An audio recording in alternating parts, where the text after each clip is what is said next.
Hello, my name is Stephanie Kidd. I work for the Kentucky Valley Educational Cooperative.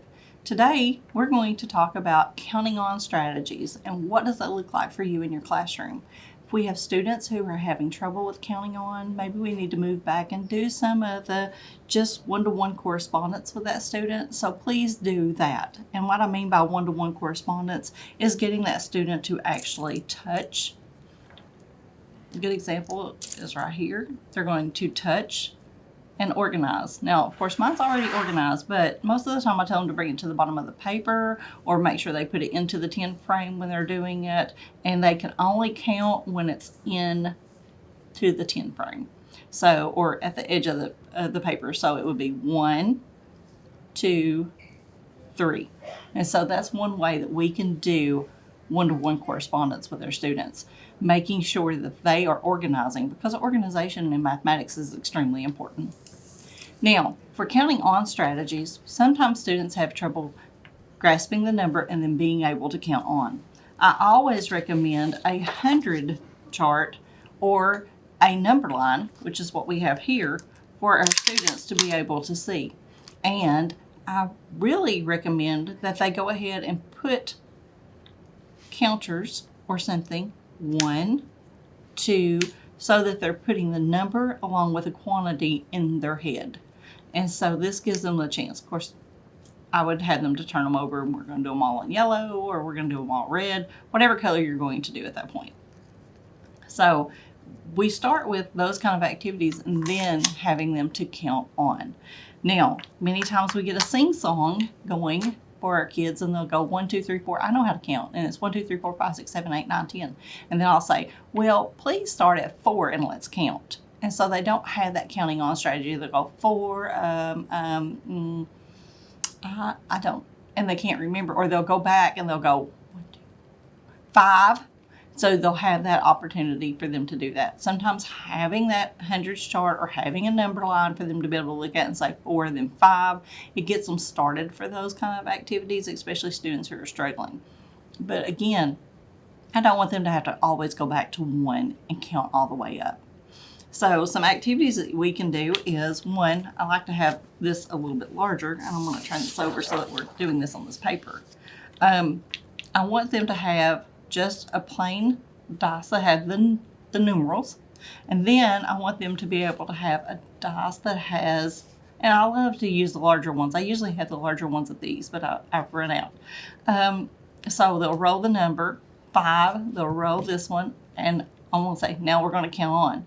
So 5, 6, 7, and they do not count until they put their finger on the actual dice. So that's one of the things that we want them to do. Again, roll. Oh, it's 6, roll. So 6, 7, 8, 9, 10, 11, 12. That's one of the things that they will do. So I want to make sure that they have opportunities like this. Another thing is, we may use cards. And so maybe I give them a card, and then they roll the dice. And then they'll go 4, 5, 6, 7, 8. Now, if you have that student who's having trouble, cards are great because I can 1, 2, 3, 4, 5, 6, 7, 8. Again, maybe they had 5 and 6, and if they can't go 5, 6, 7, 8, at that point in time, I want them to be able to go back 1, 2, 3, 4, 5, 6, 7, 8, 9, 10, 11, and then they can stop, right? I want them to be able to have that opportunity as many times as they possibly can. Now, as my students are doing these count-ons, like I said, I've got different dice here that you can see, and I love to use different ones, especially this one, where it goes all the way up to 9. And so they can do 9, 10, 11, 12, 13, 14, 15. They're going to do that. One of the other things that I'll do with a count-on is I will have them to draw it out. And so again, I'm wanting them to put this in the brain as often as I possibly can. And so having them to do this semi-concrete stage of let's draw it. What do you have? 9, and they can just quickly draw their little circles. And then what was your total? And so 9, 10, 11, 12, 13, 14, 15, 15. And so at this point, they can do a count on and be able to draw it out. One of the great things that I love about this is we're really starting to get into, this is called the semi-concrete part, where they're drawing out what they see here and they're using those. Now, again, we are using a numeral here because we're doing that count on, but I want them to be able to do that as often as possible. So they had this one, and this, 4, and then of course here, because we have the dot, is going to be here, and then 4, 5, and the student would come down here and do 5. That's one option that we have for our students. I want them to always have that ability to do a count on using the dice, using the cards, using, we're going to use some other things in a minute. Subitizing cards is a great way too. So again, giving them a numeral, and it can be as simple as 5. Let's erase this and come back to it. Giving them 5.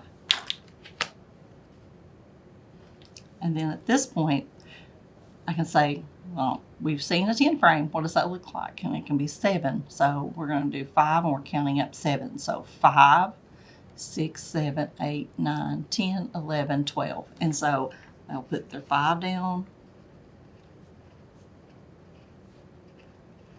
And I may even have 10 frames for them to put this in. And so they'll have the opportunity to do something like this.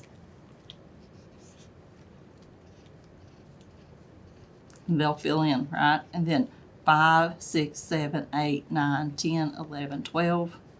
So 12. And if I wanted to, they could do that and put the 12 here. This gives them that opportunity to do that semi-concrete with kind of like having a graphic organizer, because they're not actually going to be filling this in. Or, you know, if you're showing these, the kids do it. They put the 5 here, and I decide to write on myself. 1. They're going to fill it up, right? 2. Know what my 10 frame looks like, so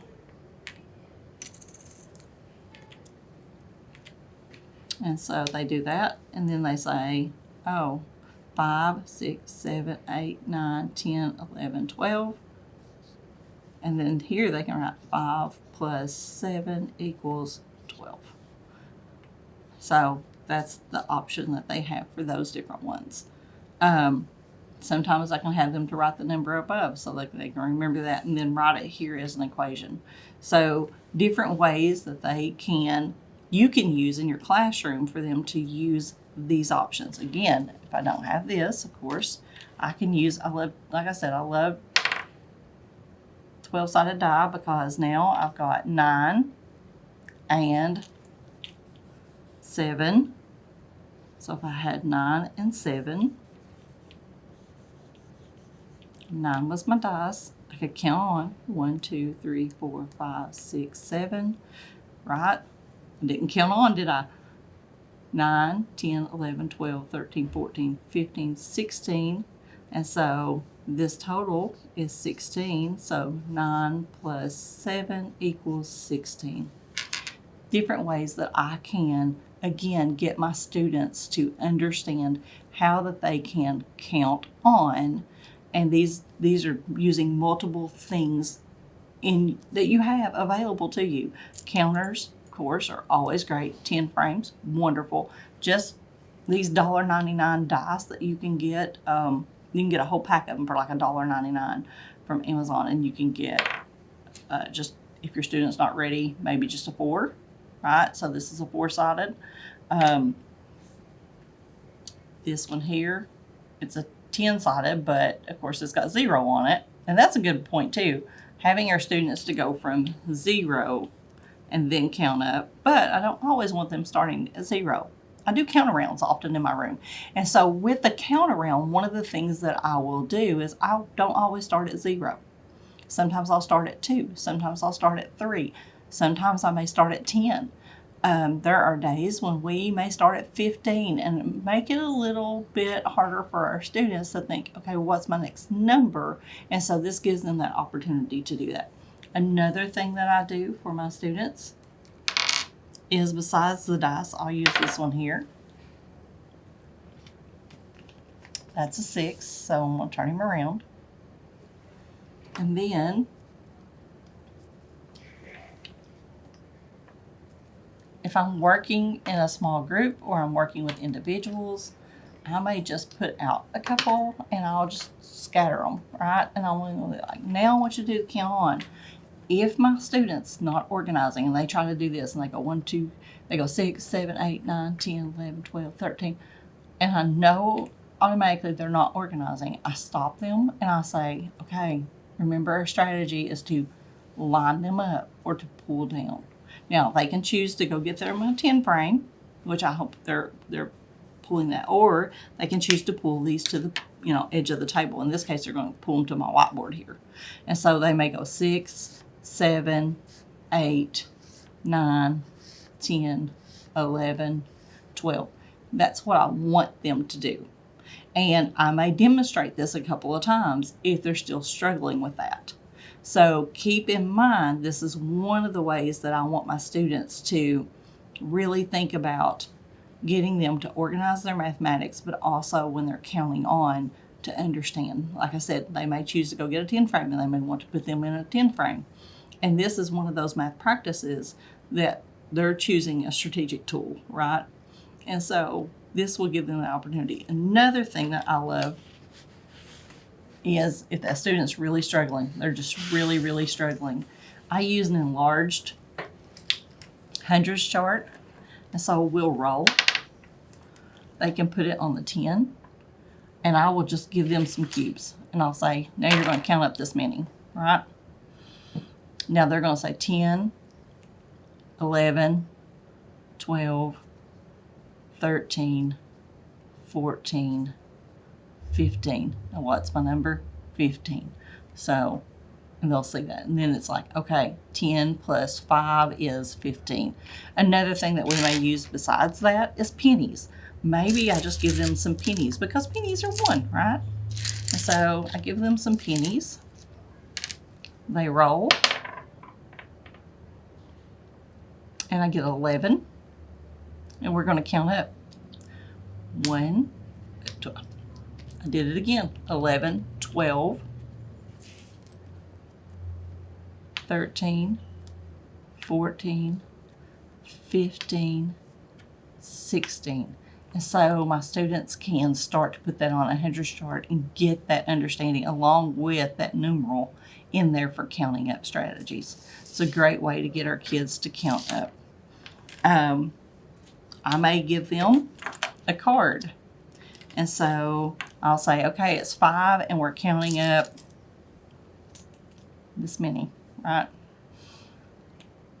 Or I may tell them a number and they have to count them out and then we're going to count up. So 5, 6, 7, 8, 9, 10, 11. And so they will see the opportunity. I love these because they can see the numeral through it. So that's another way that I have for counting up. Of course, we always do it on a number line. I'll go ahead and talk about that on a number line.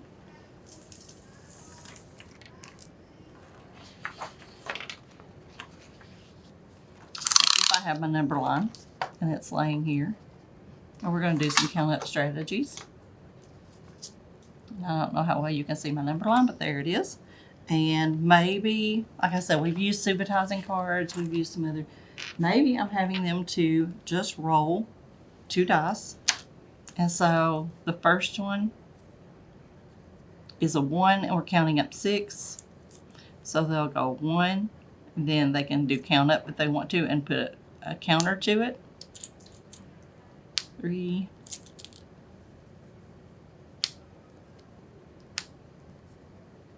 So they put their 6 out, and I say, okay, where do we start? 1, 1, 2, 3, 4, 5, 6, 7. So I'm going to 7. And so they begin to see that opportunity on a number line along with it. I know the hundreds chart are usually easier, but a number line is really good for our students to use too. So making sure that you're making use of all of those things. Now later on, we're going to do some screening. And what I mean by screening is we're going to cover it up. And so I like, also for counting on, I love a good popsicle stick. And so with the popsicle sticks, we can do counting on strategies. And the reason I love the popsicle stick is because with the popsicle stick, we can actually do tally marks. So 1, 2, 3, 4, and 5. I can see that 5 very easily. And then I'll say maybe we've got 6. So what is this number? 6. Now we're going to count on. And I may give them a couple. 6, 7, 8, 9. And so they count up. If they have a few more, let's say that's 9, and I give them 3 more. 9. I've got a 10, 11, 12. Now this takes a little while to do, but it's pretty easy once my students realize that this is a 5 and this is a 5, and that gets into that counting of 5s. 5, 10. And I tell them all the time, you have count up strategies. You have fingers, right? We have fingers. And these fingers are always with you. And the wonderful thing about these fingers are they're free manipulative. They're right there. So use them if they need to. One of the things that, like I said, with the popsicle sticks, we do this. And then after a while, we teach them about bundling, right? So they bundle and they know this is a 10. And then we start counting up from 10s. And so maybe they do something like this. 10, 11, 12. Now, let's say they've got real familiar with their 10s and then we're starting to do that. So now I'm going to start to screen. So maybe we know we've got 12. And I'm going to say I want to hear everybody counting up as I add these 3. So 12, 13, 14, 15. They see me lay those. I say 15. And we start doing some activities like, okay, if I've got 15 and I take a whole 10 away, how many's under there? And we can raise and check. Maybe we've got 15 and I take 2 away, right? And so we can start doing activities like that, and they can, of course, raise and check. One of the things I do for our students is if they have that opportunity, oops, sorry about that.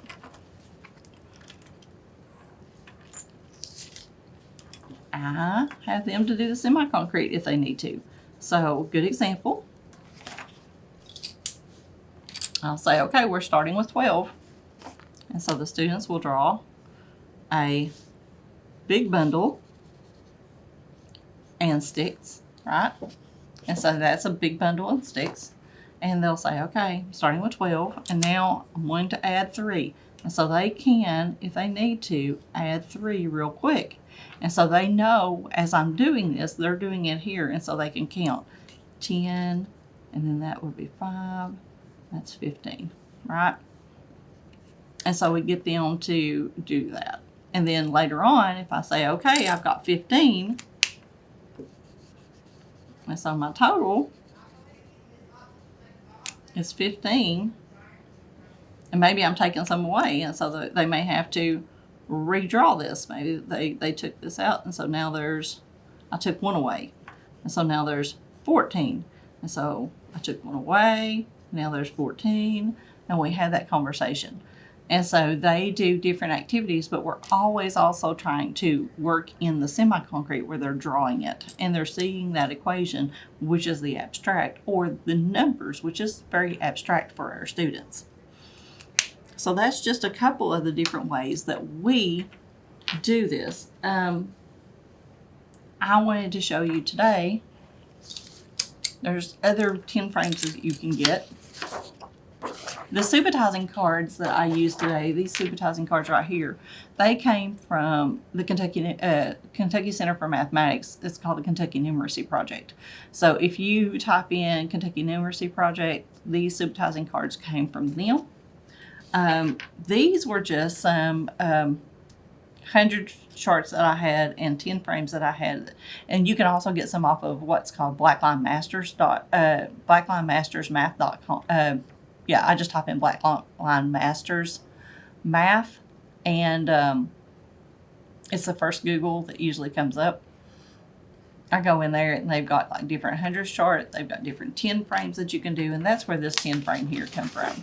And this is a 4 blank one. And what I did was I enlarged them. So I realized that if I put just a regular 8x10 down and I put in 144 for the zoom, I can put these on here and they actually fit pretty good to my counters, but especially my smaller counters, they fit perfect in these circles. Now, for this one, from a 10 frame here, I did the same thing, so it made it a larger 10 frame. And that gives you that opportunity for our little hands to be able to put bigger objects on here. But another thing I wanted to talk about with hundreds chart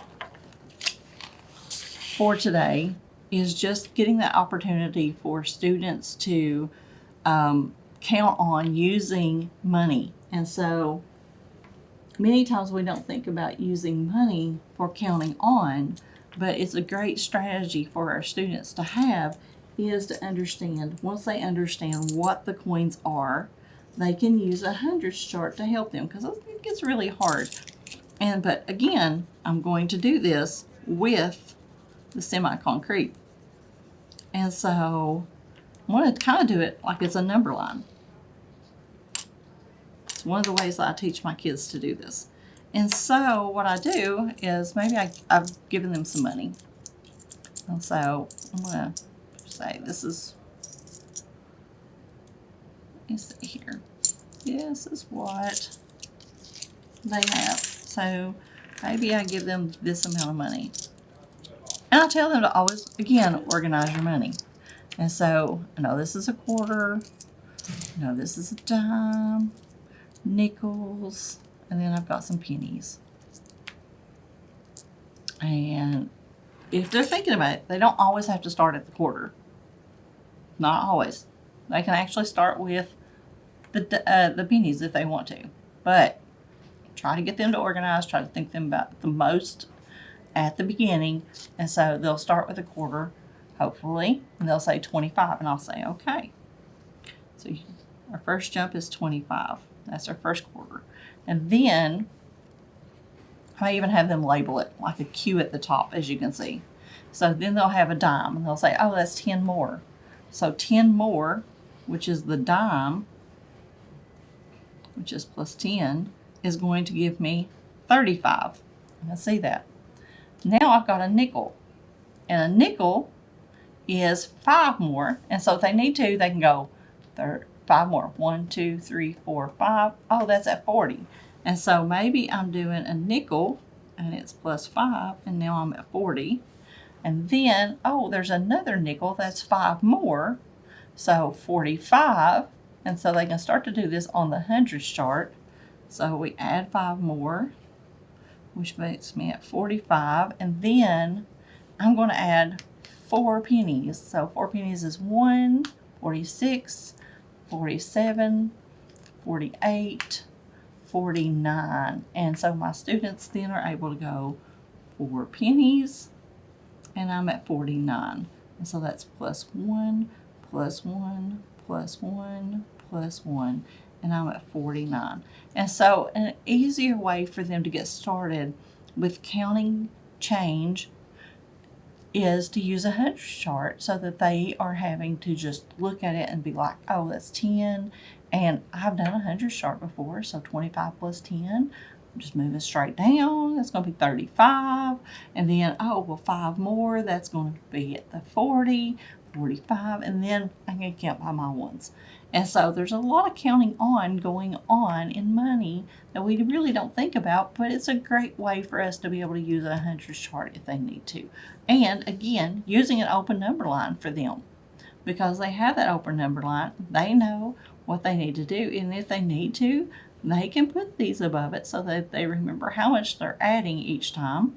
And then if they wanted to, like I said, even the pennies, they could do that, or they can just do the little hops that they needed to at the very end, because I know pennies are always 1, and so I'm just counting up 46, 47, 48, 49. I did my 4, I'm at 49.